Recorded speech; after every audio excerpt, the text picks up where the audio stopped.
How to achieve global sustainability and climate resilience. With global sustainability and climate resilience on the tips of everyone's tongues, it can be hard to know where to start. Luckily, Bundschu Company is here to help. In this video, Megan shares her top tips for achieving global sustainability and climate resilience in your community.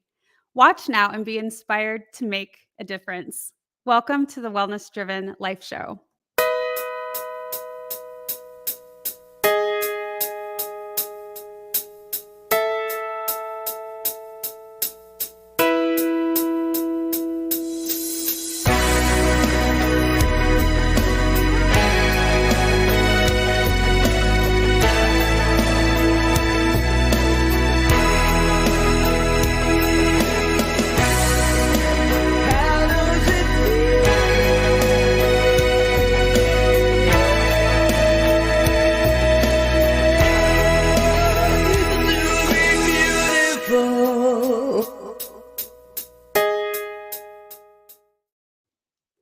Let me introduce our guest.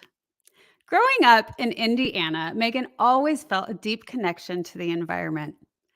This led her to achieve her MA in Global Sustainability and Climate Change at the University of South Florida, Patel College of Global Sustainability. She developed a passion for sustainable and organic agriculture there, working on agricultural solar, wastewater reclamation, anaerobic biodigestion. It's going to take me a minute to say all of this correctly. Vermiculture and full circle aquaponic/hydroponic projects. Did I do okay there? When she moved out to wine country, she was ecstatic that Bundschu wanted to step outside the box and drive their plan to mitigate and adapt to climate change. With many underlying initiatives to making the wine world sustainable, Megan loves being the one to help lead a sixth generation, and it might be seven, we'll have to ask, family-owned company to further resilience and success. Please help me welcome Megan Seamers. Hello. Thank you so much for having me, April. Oh, you're welcome. It's a pleasure to have you on the Wellness Driven Life Show. Very excited to be here.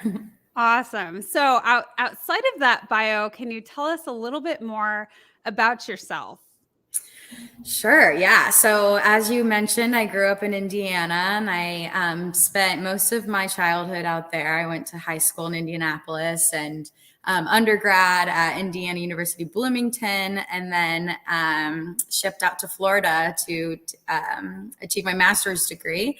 And then I moved to California about 3 years ago, and I've been here ever since, and wanted to, get my roots down here, and have been working for Bundschu ever since. And I spend my time very much outside, outdoors. If I'm not working, I'm out hiking, spending time with my friends, just your typical things.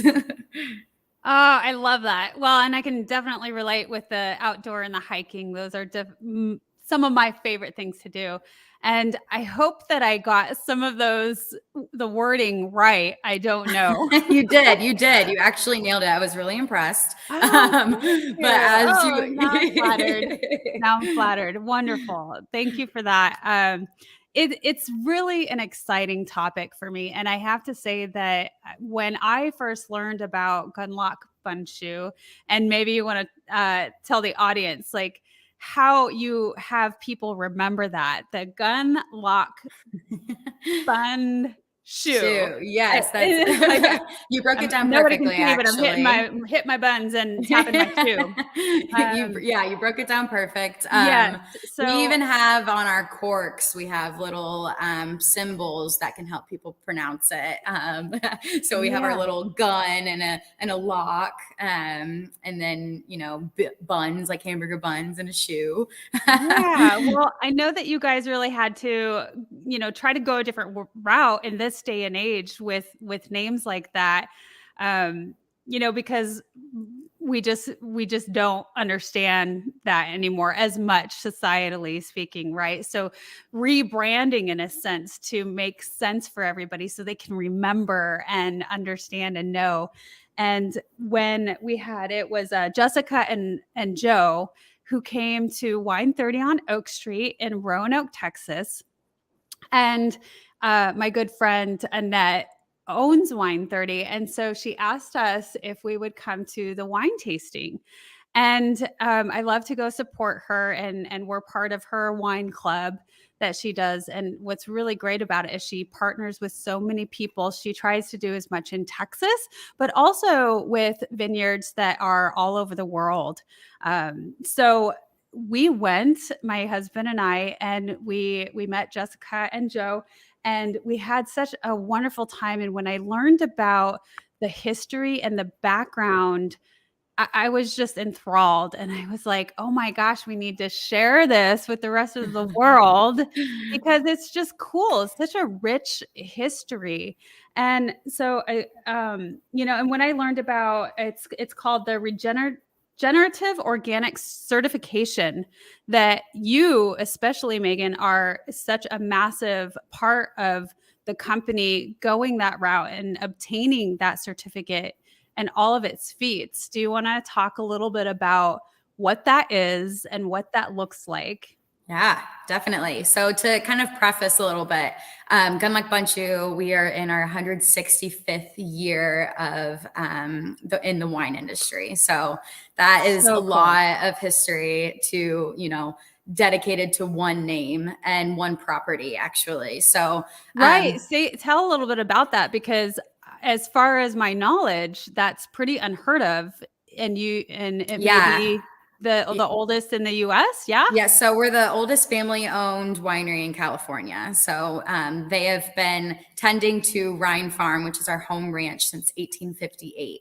And Mm, now that we are in our sixth generation of the family, and of course, facing all of these changes and the environment due to climate change. A few years ago, they, really realized, the family, that this regenerative organic path and this sustainable path of wine industry is so imperative to their continued success and being able to continue to farm the land that creates the wines that we love so much. And to be able to continue to produce those wines, we have to, of course, first pay attention to where those grapes are grown and how they're grown. And so with me stepping in to the picture, it was kind of just trying to think about how we can adapt to and mitigate from the changes that we're starting to see in the wine industry as far as farming and agriculture goes. So the regenerative organic certification, that is this new, state of, it's kind of the gold standard of farming right now. And it really is, because it goes past sustainability, and it takes the state of your land as it is, and recognizes that there has been years put onto this earth of human impact. So it mm, recognizes that we're in a state of degradation, and we have to be able to kind of dig ourselves out of a bit of a hole to find extended resiliency for the land and the environment and the soil that we all utilize for food and our luxury products like wine. And yeah. so because we are a long-standing family of the wine industry, we have this inherent need to protect the land and kind of set ourselves as leaders in terms of moving the industry into a more environmentally progressive manner, especially when we have so many acres as in general from the industry. There's so many acres actually in California alone. I Yeah. think there's almost 900,000 acres dedicated to grapes. And that includes, table and raisin grapes, but wine grapes alone is about 620,000 acres. That's a lot of land. And that's a Yeah. lot of land that, we have to be responsible for.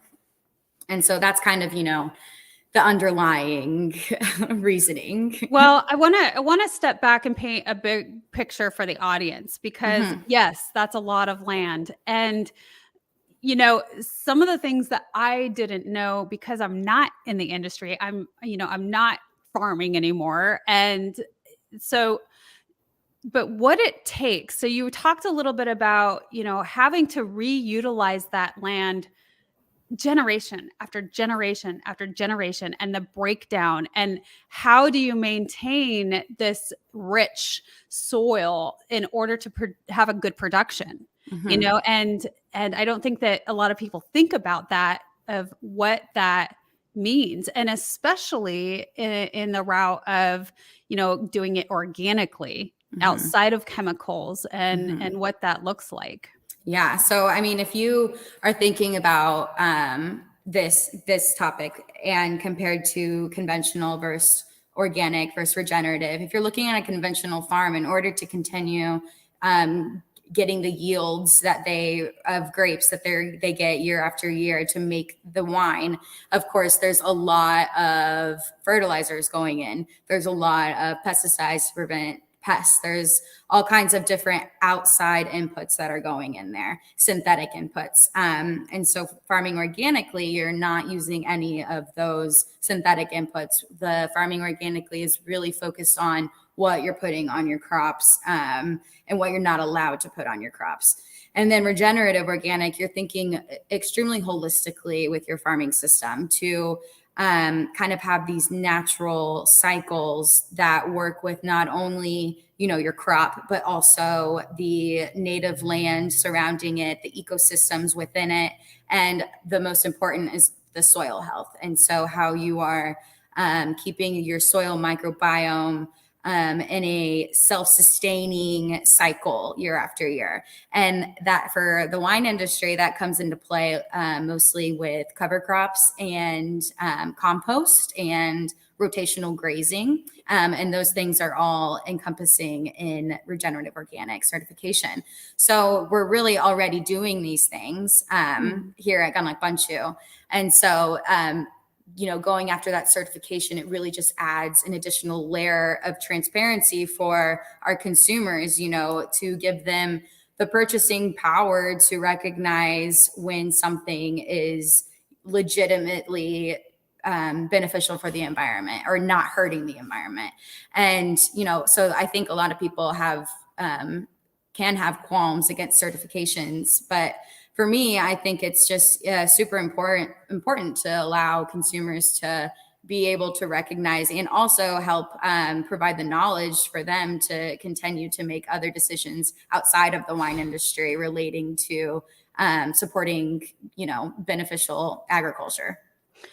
I agree with you. And I want to go back on the point of in agreement with you on the importance of having that certificate, because, it really does show the person, the purchaser, it gives them this sense of, oh, I feel better about, drinking this because I know it's better for me. I know it's better for my health. What I'm putting in on and around my body matters to me, Mm-hmm. and so I want to know, because from my recollection, I there was a number of years that it took to get this certification. Is that correct? Yeah, that's very correct. So, in order to even apply for the certification, there is the standard that you must be certified organic. And to be certified organic, there is a 3-year transition period where you have zero outside synthetic inputs on your crops. So, there's a USDA National Organic Program list. And on that list, it's things that you can and cannot use. And so anything that you cannot use, if you've had it on your property or on your soil anywhere, then you have to go through a 3-year transition period where absolutely nothing is going on there that is not allowed. And so that's where we started. We used to not farm all of our property in-house. We're a much smaller company about 4 years ago, and we've had the luxury of being able to grow and bring all of our farming in-house. And that was when we were like, okay, this is the time. this is where we're going to, step up and farm the way that we really want to farm. And so that transition started for us in 2019. And so we went through this 3-year period of, kind of watching how our crops and our wine grapes and land responded to that. And it was honestly very fascinating. Each year, there was more wildlife. We started seeing more diverse native ground growth. Our beneficial insects started, doubling. Last year, for example, I'm walking through one of our Zinfandel vines, and you can get this called mites on Zinfandel, especially if it's really dusty, and something really great for those are ladybugs. And I'm walking through and there's ladybugs almost every vine. We didn't see that years before. So it's really exciting to see how your land responds to that. And also, like our neighbors, we let all of our property open to our neighbors. So everyone's always walking their dogs and riding their bikes and going for runs. And oh, geez, now I know where I need to, yeah. to go and purchase some land. Yeah, right. Sounds So, great. there's that too. And so people get to see that. And it's been really fun to watch everyone's reactions to that for sure. I love that. And I can absolutely see the passion in your face, Megan, Thanks. how exciting that is to see. And, I think as a company, I wonder if that was, as you're testing this out and seeing how it's going to go and seeing how the land takes and it evolves, as a company, that'd be a little nerve wracking. I would think, because you don't know what's going to happen. It's almost like this gamble, because you really want to do better and to stick with the resiliency of the company and also to help, just in the involvement of our planet and the future health of our planet. So that's wonderful info. I'm going to go take us to a commercial. I really could talk to you all day long. And if you haven't already gone on this point, which I don't think we have, but when we come back, I want to talk about the unique power and ability of the wine industry to influence all agricultural sectors to farm for the benefit of the climate and environment. And I know we've touched a little bit on that already, but let's go a little deeper. Stay tuned. Sounds great. Hi, I'm April Hove, the Managing Director of the Fort Worth, Texas chapter of eWomen Network. I'm so excited that you stopped to watch this video. I've got good news for you. You have just discovered an international network of women entrepreneurs who are committed to helping you achieve, succeed, and prosper. We are on a mission to help 1 million women entrepreneurs each achieve $1 million in annual revenue. Here at eWomen Network, we have a complete success system that supports you every step of the way in building and growing your business. You being here right now is no accident. We're supposed to know about you. We want to meet you to find out how we can help you as well as learn about what you have to offer. With over 500,000 women connecting through 118 chapters across the US, Canada, Australia, and the UK, you are never alone. If this is resonating with you, please go to eWomenNetwork.com/Fort Worth. Notice too my contact information. I invite you to reach out to me and check out our upcoming in-person and online events. I am really looking forward to introducing you to our community.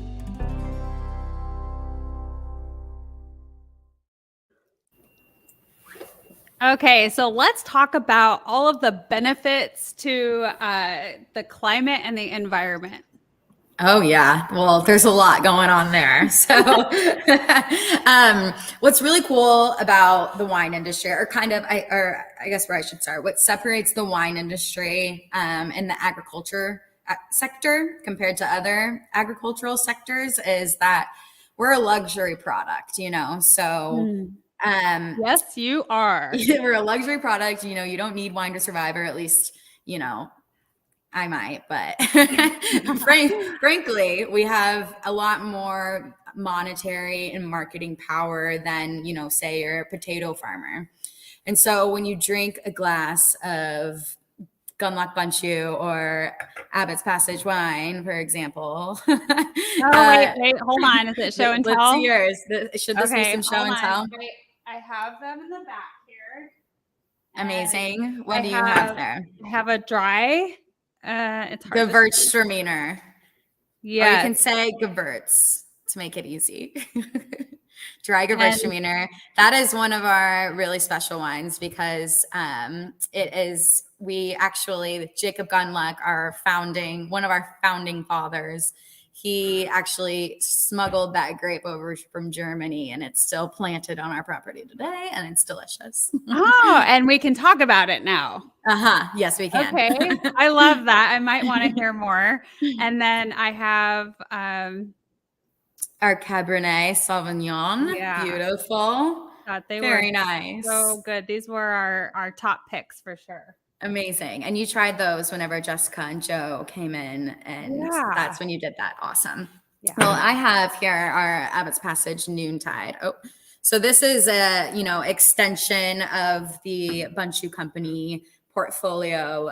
Katie Bundschu, she's our sixth generation female vintner, and she wanted to do something to kind of set herself apart from the family as the first female. And she runs this amazing winery called Abbott's Passage. And it's all Rhone varietal inspired and supports women run businesses in the mercantile and super cool. So I had to, have a little bit as I'm sitting here in the tasting room.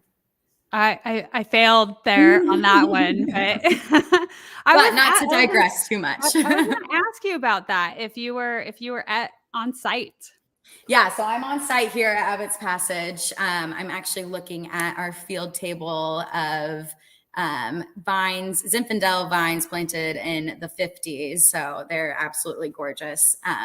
But yeah, you'll have to come out here sometime and get the full experience. I absolutely will make it out there someday. Absolutely, in the future, near future, hopefully.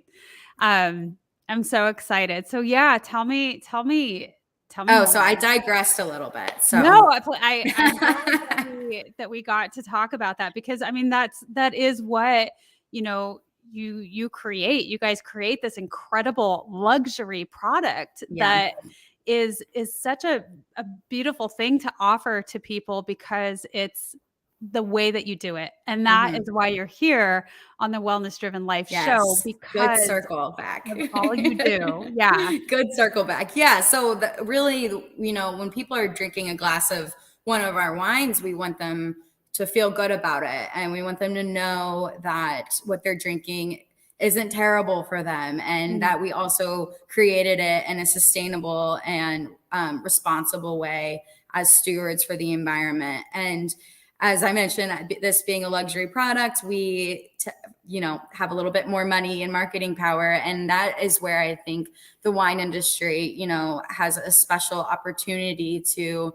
be able to kind of push this regenerative organic agenda and help influence other agricultural sectors that may not be as exposed to the farming possibilities because one, it may be a little more expensive, or as we were talking about early, could be a risk to transition. I think in the wine industry, the organic transition risk of, maybe not having as much yield as you did conventionally, or having an alteration of your taste, or just simply not being able to have as much control over any sort of issue that may happen in your vineyard. It presents a lot of risk, and it can be really terrifying for any farmer, especially a farmer that really, really relies on that crop every year to be able to, sustain the farm the following year. So, so in the wine industry, we have a lot of voice and a lot of potential and a lot of land, as I mentioned earlier, and a lot of ability to make a difference and farm for the environment and farm in response to climate change.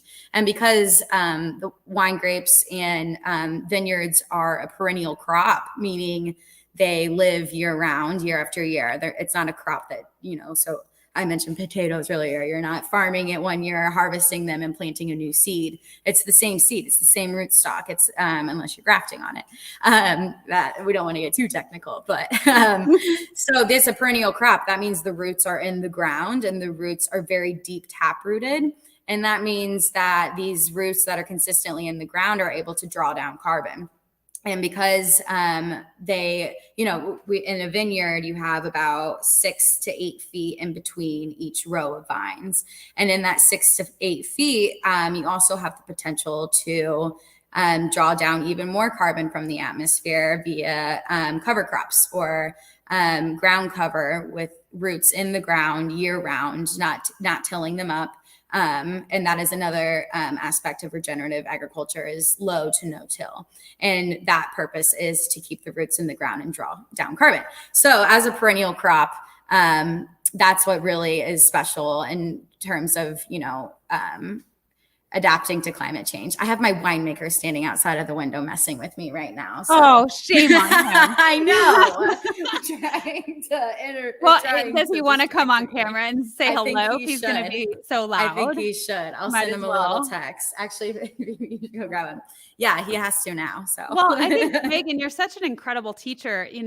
Really, I don't think anybody has an idea of, like you said, the wine industry with the amount of land and space that you have, and the fact that it's a perennial crop, that it has such a huge effect on climate change. I did not know that. I wouldn't have even thought of it. But what a wonderful point that you make there. The more you know. It's just a big impact. And so that's a cool understanding. And now I want to buy more wine. Good. You should buy from responsible brands. Yeah. But yeah, no, I mean, that's really what drove me to the wine industry, is just the amount of impact that we can have for the environment. You think about the wine industry and you think about viticulture, you think about viticulturists and winemakers, and you don't really think about, the nitty gritty of these types of things. And this can be applied to every single sector of any agriculture. And that's what's so special about it and so exciting about it, especially for the regenerative organic certification. They certify all food products, textiles, personal care products, and they have a whole market where you can go on and, search for your brand or search for what you need, and it can pop out, oh, these are some regenerative organic certified farmers that are producing these products. And so, and you mentioned like teaching, I think sustainability, most of it is teaching people to have a better understanding of what you're doing from your day to day and what you're choosing, and having, a lot of confidence in your own purchasing power and being able to make the decisions that, will be beneficial and not harmful for you or your future kids or grandkids. Yeah, I love that. And I'm going to bring the audience back again to the point of, you with your background and how passionate you are about, global change when it's needed, and that you were drawn to the wine industry based on that larger impact. So that's really wonderful. So we really touched on a lot. I want to come back. I want to go to a commercial right quick. And then when we come back, go on the importance of technological innovation in agriculture in response to climate change. That'll be cool. So stay tuned, everybody. We'll be right back. Hello, everyone. I am Kim Jacobs, the host of The Kim Jacobs Show. And you all know who's right here with me, Dr. Les Brown. How are you, Dr. Brown? I'm blessed and highly favored. Ladies and gentlemen, this is the time you want to give yourself a competitive edge. If you got a message, you have some knowledge or experience, a story, or if you want to do something adventurous and exciting with your life that can increase your credibility, expose you to millions of people, I'm encouraging you to have your own talk show. I used to have a talk show. That one talk show catapulted me to another level. Now there are more people watching the internet, as you are aware, than television. Yes. Come on, somebody. That's right. Dr. Kim Jacobs, she trained people on how to have their own talk show. She will train you how to do that. And now with me working, partnering with her, now you have the combination of an audience, expansive audience. We have over 4 million people in all of our platforms, and the coaching you need to grow your business, to grow your multi-level marketing organization, to draw more attention to yourself in this noisy economy. Go ahead, Kim. So in the training that I do, Les, I actually do a 6-week training. It's 1 hour per week. And each week I meet with the individuals one-on-one. We go through and we talk about all of the things that's necessary for a show to become a reality. We go from how to actually identify your focus area, what's going to be your ideal customer that's going to be tuning in. We'll talk about how to get guests, how to get sponsorship, how to go about getting your lighting, your branding, and your banners, and everything that you need to know. And guess what, Les? They own their own content at the end of the day. And that's exciting. Now, if you're ready to create a shift in your business and in your life and increase your cash flow, I want you to go to KimJacobsConsulting.com. It's right there on the screen, KimJacobsConsulting.com. You know, people say opportunity knocks on every door. Right. No. Opportunity stands by silently waiting for you to recognize it. So I want you to recognize that this is a time for you. This is an incredible time to have your own talk show. It establishes a level of credibility. Yes. And by being exposed to people on a regular basis, it allows you to strategically begin to impact and attract your audience. She can take you in a place in yourself that you can't go by yourself. So go to KimJacobsConsulting.com. That's KimJacobsConsulting.com. Did I say KimJacobsConsulting.com? Yes, you did. Very good. Make sure you go there and sign up for the coaching, and we're looking forward to working with you. You have something special. You have greatness within you. That's my story, and that's Kim's story, and we're sticking to it. Bye for now. Bye-bye. Okay, so I actually asked you what the importance of technological innovation in agriculture in response to climate change, but I think I jumped the gun lock. And let's backtrack a little bit, because I would love to know what the effect is on climate change in regards to regenerative agriculture and the wine industry. How is that effect on climate change? Can you talk a little bit about that first? Yeah. So I think actually the way to explain it, if I can, I'm going to kind of flip this around a little bit, but it's going to all work out. Lead the way. All right. So as we all know, with climate change, we've had a lot of different types of weather changes and different patterns in the weather. But with that related to the wine industry, you know, we can no longer really rely on the old farmer's almanac. There's been farmers here in this area in the wine industry that have been doing this for decades, and suddenly they're no longer harvesting on their typical harvest date, or their vines are bud breaking weeks before than they typically would, or they're starting irrigation way sooner than they are used to, meaning they're using more water. Or we're having, you know, crazy rain events when we're not really supposed to be having rain, and that can cause different sorts of mildew and issues in the vines. So there's a lot of different changing weather patterns that have been affecting the industry and making it a little bit more difficult, or a lot more difficult, to really know where your vines are at and what you need to be doing with them.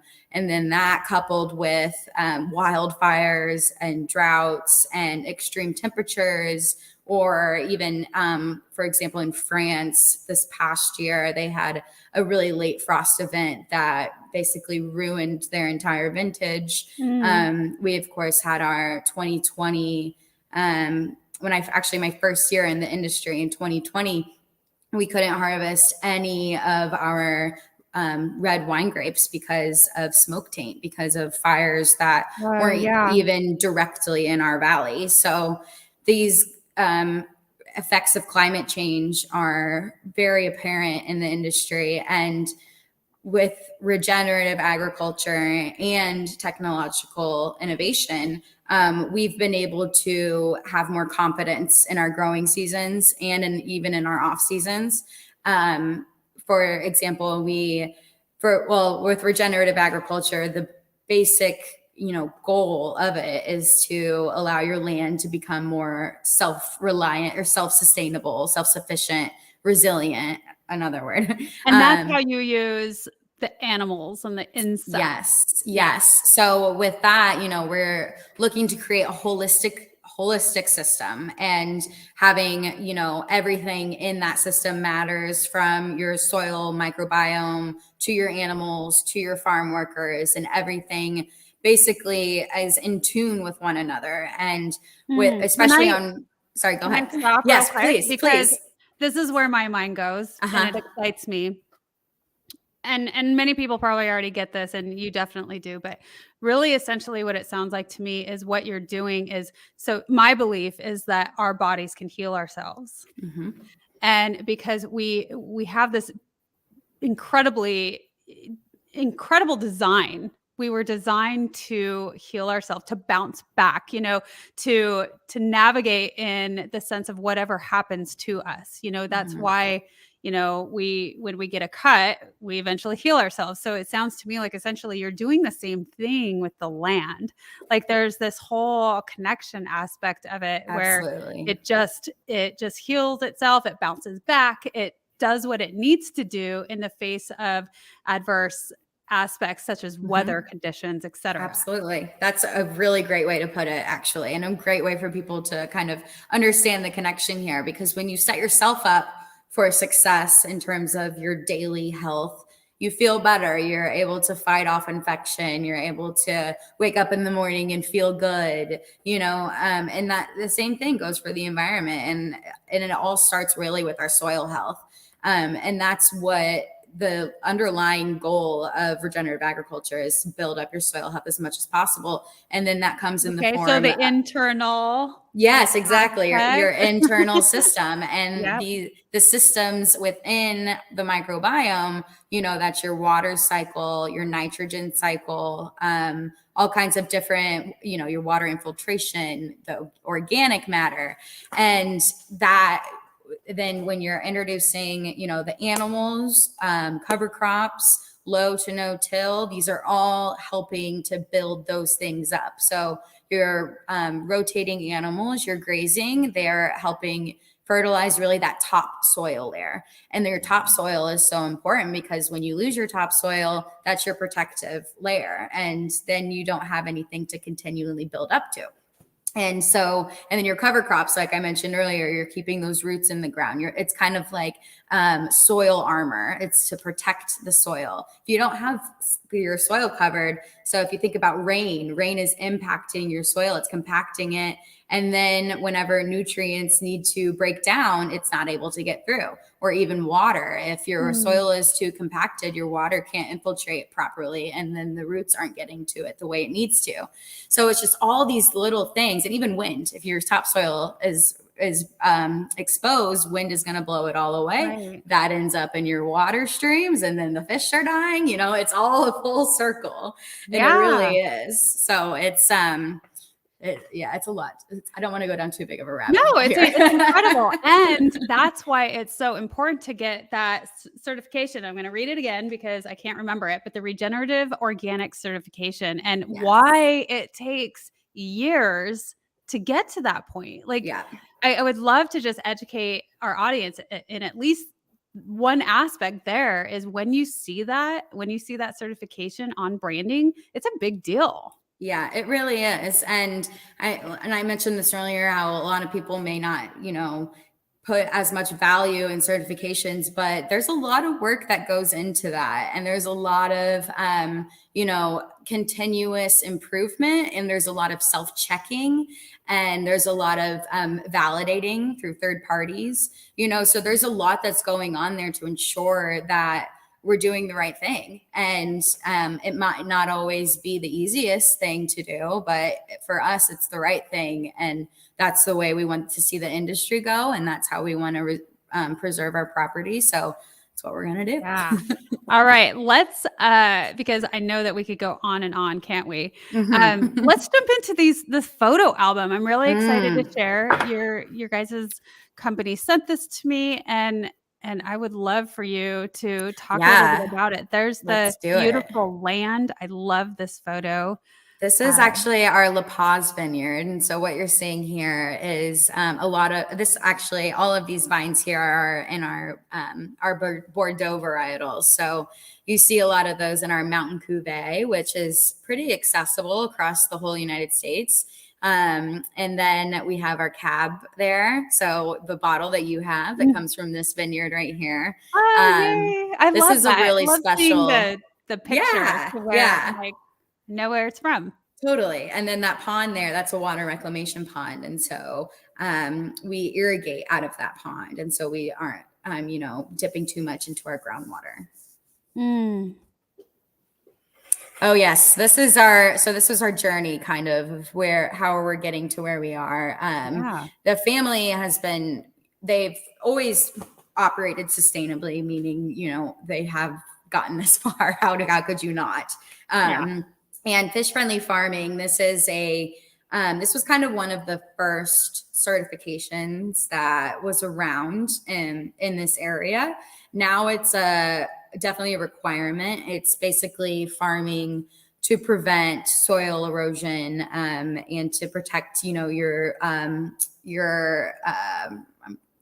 watershed. So we have a lot of really important watersheds around us. And when you're farming and agriculture, all of that, runoff ends up in your local watershed. So this was when the certification was actually introduced way back in 2008. It's funny that that's way back now. I know, right? It feels like yesterday. That's funny. And now it's a requirement, but that was one of the real first certification steps that we took at the time. And it was a pretty big deal then as well. And then the following year, we earned our green business certification. And that mainly came from all of the work that we've put into our water reclamation and solar systems, solar panel systems. Not space on the property. So Meghan, is that only locally? Because I see it says Bay Area. Yes, these are both local certifications. Okay. And then CCOF Organic, you've probably seen CCOF. This is this is a national certifying body. And this is who we got our organic certification to last year. That was really exciting. And then now, we are on target to hit our regenerative organic certification in August. Super exciting there. That is. Are you guys, is the company planning on having a celebration? Nothing on the books yet, but I'm sure there will definitely be some special events for it. Tell them April on the Wellness Driven Life Show encourages a celebration. I will. I can't imagine us not. Oh man, yeah. So these are farming organically. We really rely on, I kind of have mentioned this, our holistic system, our native habitats, things that visit Ryan Farm that can help benefit us and how we can bolster them, help them, and then they help us. It's kind of, a little barter and trade system. So these are our bird boxes. We've had them on the property forever. And we've recently added a lot more, but they house bluebirds and tree swallows. Bluebirds are amazing for any sort of herbivorous pest out in the vineyard. And then tree swallows are amazing for flies. So the tree swallows really help keep our livestock, all of our ruminants. We have several, I'm sure we'll get into pictures about that, but they help keep them, fly free without using any sort of synthetic pesticide on the animals. And then of course, helping out with the pests in the vineyard. So we have about 50 of those across the property. And then the one in the middle is actually an owl box. And those are great for ground squirrels. And we get little owl families that live in them every year. They're so cute. Aw. The ground And squirrels are cute too, but they do some well, damage. yeah, I was gonna say, I'm sure those squirrels definitely do some damage, so Oh I can man. see how owls are beneficial. Absolutely. Yeah. And this is just some of our property. This is really highlighting our cover crops and how we think about our soil. And in the top right hand corner there, we can get into this a little bit. So, you can't manage what you don't measure. That's my favorite little Oh, saying in terms of soil health. So we partnered with the Savory Institute.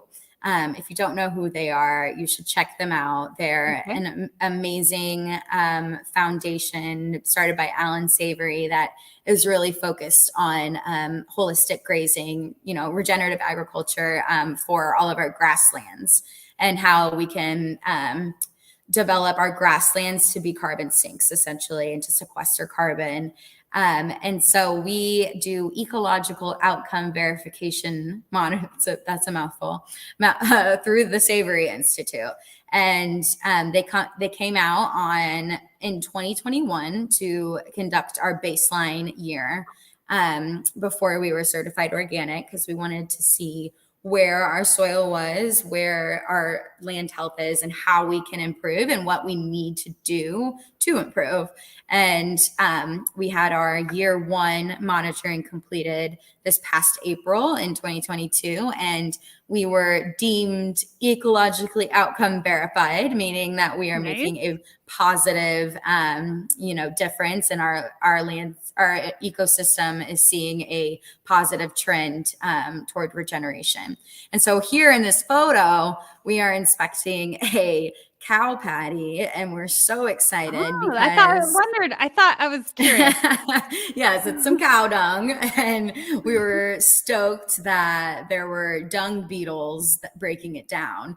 The year before, we weren't seeing many dung beetles in our in the cow patties, and those are a really strong indication of a healthy microbiome in your soil.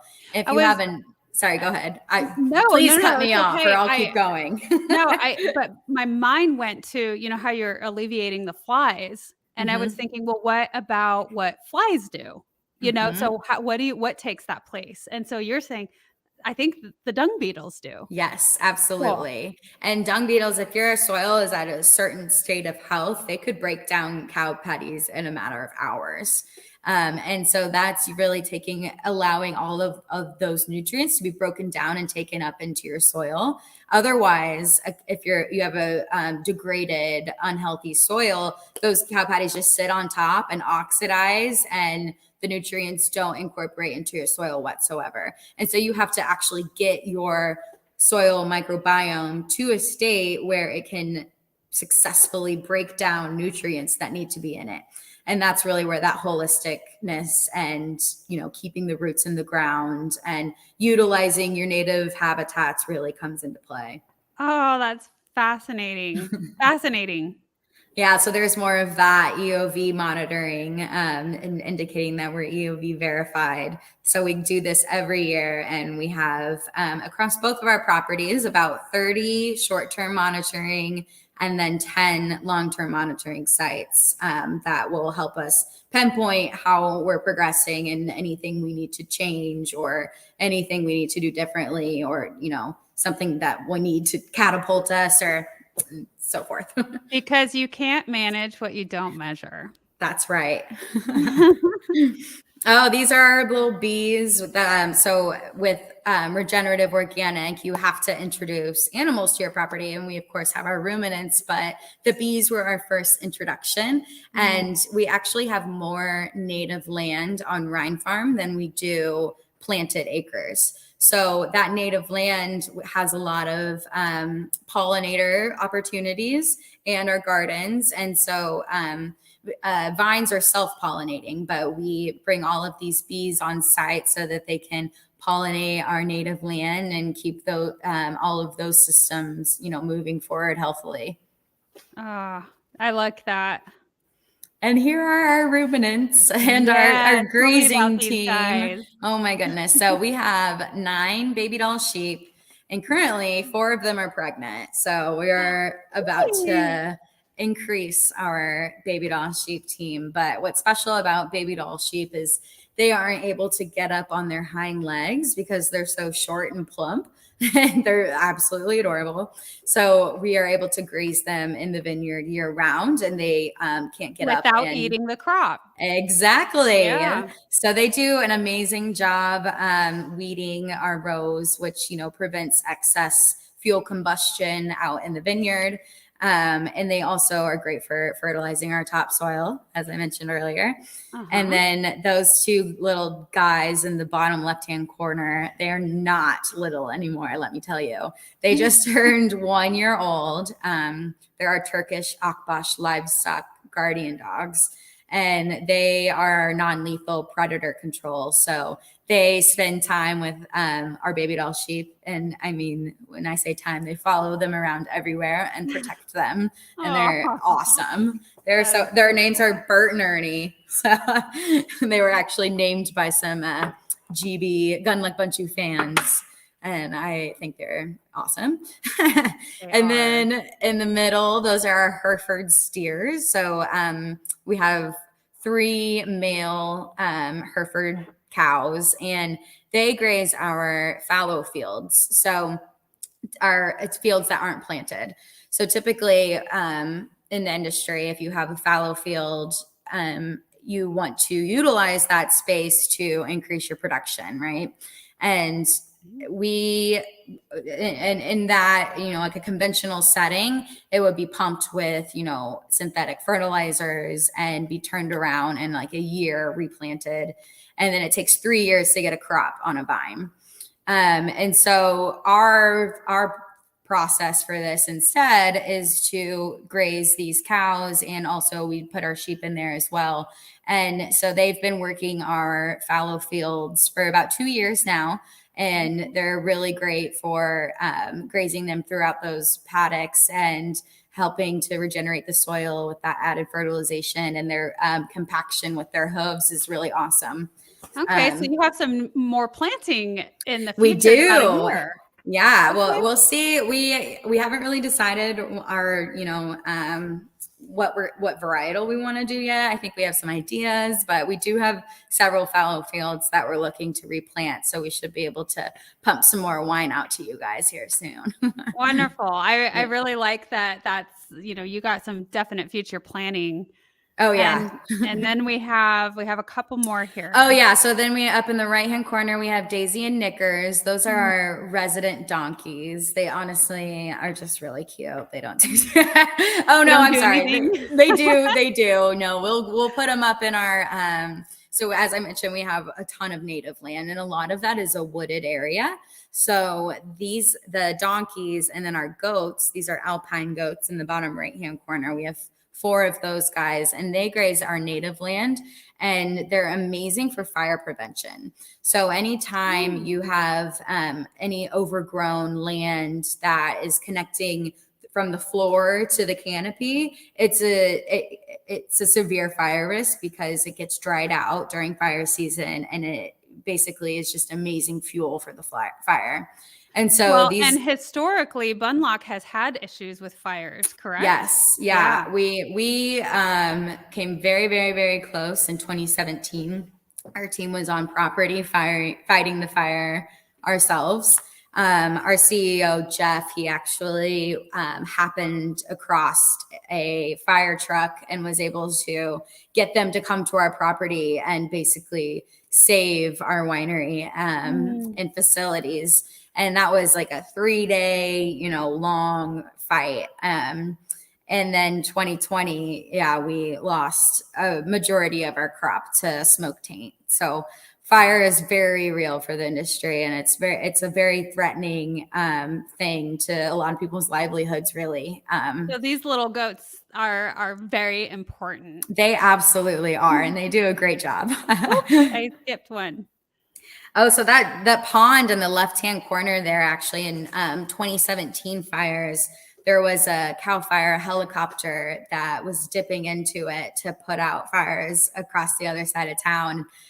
So we like to say that pond actually saved a part of Sonoma It was really cool. So that's one of our water reclamation ponds as well. We have 2 of those pictured there. And so we're able to irrigate from our vineyards from reclaimed water. And then those machines there, this is kind of the innovative technology we were alluding to earlier.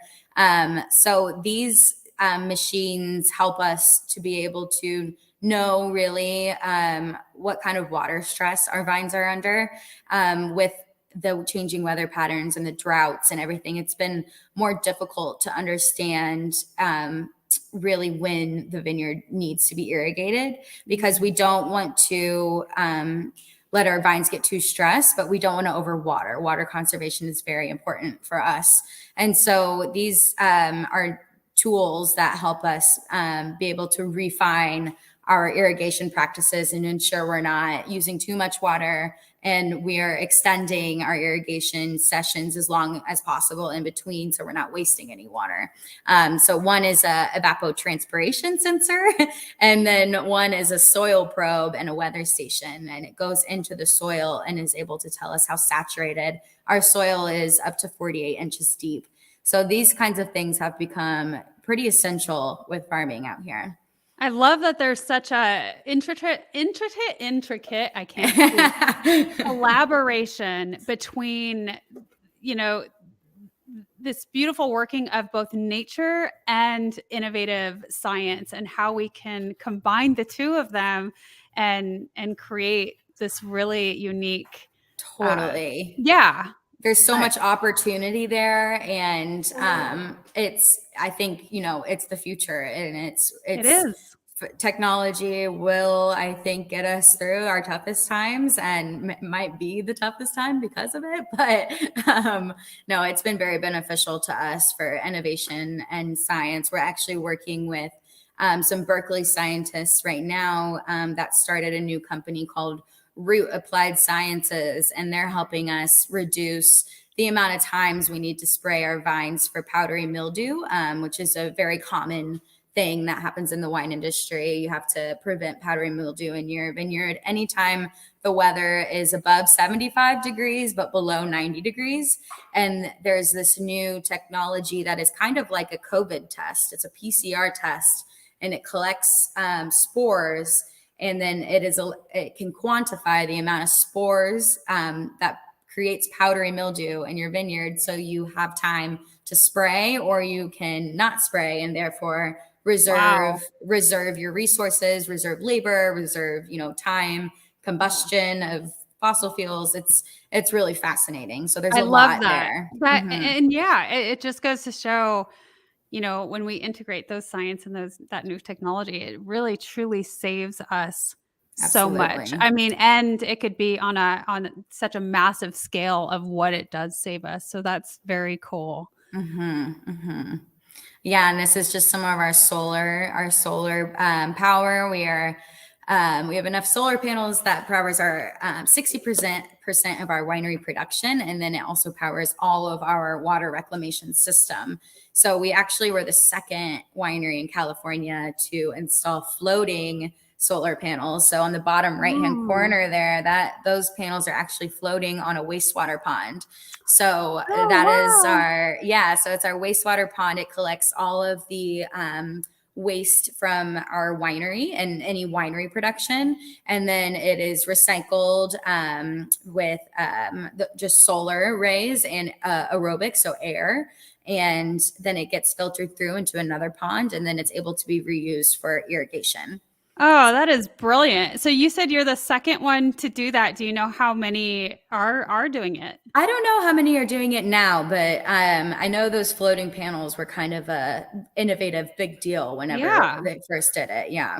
I hadn't heard of it. So that's really cool. Brilliant. Yeah. And then this right here, this is compost. This is pumice. So all of our wine grapes that are crushed throughout the crushing season, so during harvest, that's hundreds of tons of pumice. And so we collect that, and it gets sent for compost and then is reutilized in the vineyard. Oh, it's so pretty. Yeah. Well, it's very strong actually. It smells like fermentation. Yeah, pretty in a different way. Yeah. So this is kind of a lot here with this photo, but this is your journey Yeah, this to is really like what I've been up to since I joined the company. And just kind of like where we've started with this getting to regenerative and how we've got there. And yeah, we're almost there. right, almost there. And this is a little hard to see, I think, for the audience, but can you just explain briefly what each of these pockets are? Yeah, so these are the 3 pillars of the regenerative organic certification, and that is focusing on your soil health, your animal welfare, and your farm worker fairness. So one of the really cool aspects of this ROC certification, and what really was one of the main driving forces for us to go after it, is that farm worker fairness piece. Mm, As a family owned company, our workers are everything to us, and as in agriculture, it tends to get lost, and it's sad that really needs to even be a pillar for something, but mhm. it's really important for us. And we like to our vineyard and our cellar workers are all internal, so we don't really contract much work out, and we like to do everything we can to provide, as high skilled positions as possible and as high value positions as possible. So for example, we have right now for our viticulture program, we have the United States' first steep slope harvester.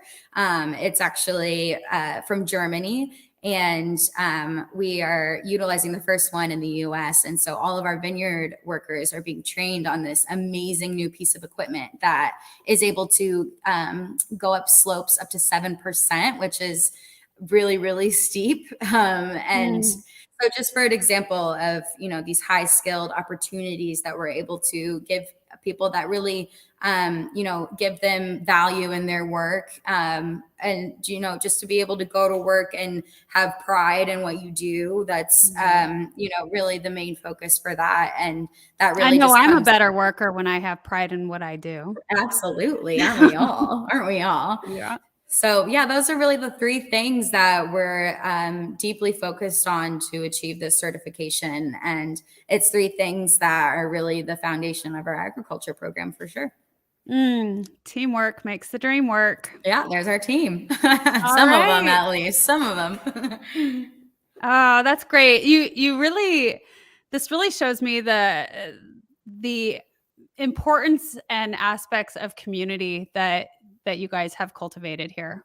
It's definitely very, very important to us, from, our neighbors to our employees, the family, everything in the industry. Yeah. Beautiful. And Yeah. that's here's some more pictures of the Yeah, so these are soil. just some vines. Oh yeah, we got some soil. We got all kinds of good pictures in here, don't we? Mhm. Yeah, so that's just, other things highlighting. That's up in the left-hand corner. That's some bud break. That's the season we're about to come up on now here soon. Usually we have bud break the end of March. So that means that's basically our first indication that growing season has arrived and things start to happen above the soil rather than below it. So all is well this year. That's All is exciting. well. Yeah. Yeah. We're still getting rain. We've gotten a ton of rain. Our soil is completely saturated. So we're feeling Mm. pretty good going into this growing season for sure. And this is the fruits of our labor. That's right. Great ending, photo marketing team. Oh, Yeah. cheers to that. Here's to that. That is beautiful. Oh my goodness. Well, gosh, we really could go on and on. Meghan, you are so full of information, and I absolutely have enjoyed having you on the show. Is there anything else that you want to share with our audience today? I hope I didn't overwhelm anyone with too much information. You have my contact info here at the bottom of the screen. I'd be so happy to answer any additional questions anyone has or go deeper into any topic. I know I probably covered a little too much, but I had so much fun here with you, April, and I really appreciate you bringing me on. Oh, thank you. Yeah, of course. And the company is doing so many cool things. And, I know we talked a little bit about bringing on maybe even somebody else because there's so much richness with what you guys are doing and the company and the fact that it is so old and with, why did I think 7 generations? So it is the 6th generation still. It doesn't matter. That's a lot. It's a lot. Yeah. We'll be heading into the 7th generation when Jeff's kids take over. So Jeff is our CEO now, 6th generation, next is 7th. Yeah. Okay, cool. Well, just the resiliency aspect of that. And, we didn't even tap into the historical aspects. I And I know got that's a whole other ballpark. It is. It's a whole other. So, just you being on here sharing, this aspect has been awesome. And I'm so excited. And I know that our audience is going to just be thrilled about all of the knowledge, the beautiful things that you shared that we now get to know because of you. So very, My very pleasure. cool. I want to, yeah, definitely. So you can reach out at Meghan@bundschu.com. And there's a couple of websites, www.gunbun.com. Mm-hmm. And then the abbotspassage.com. Yes. So 2 incredible areas to find lots more information. And thank you again, Meghan, for being on the Wellness Driven Life Show. Thank I you just want to much. you're welcome. Let our audience know. Thank you so much for tuning in. If you have any questions or comments, and you're watching the replay, you can ask away and we will get back to you. So until then, we appreciate you being here and goodbye for now.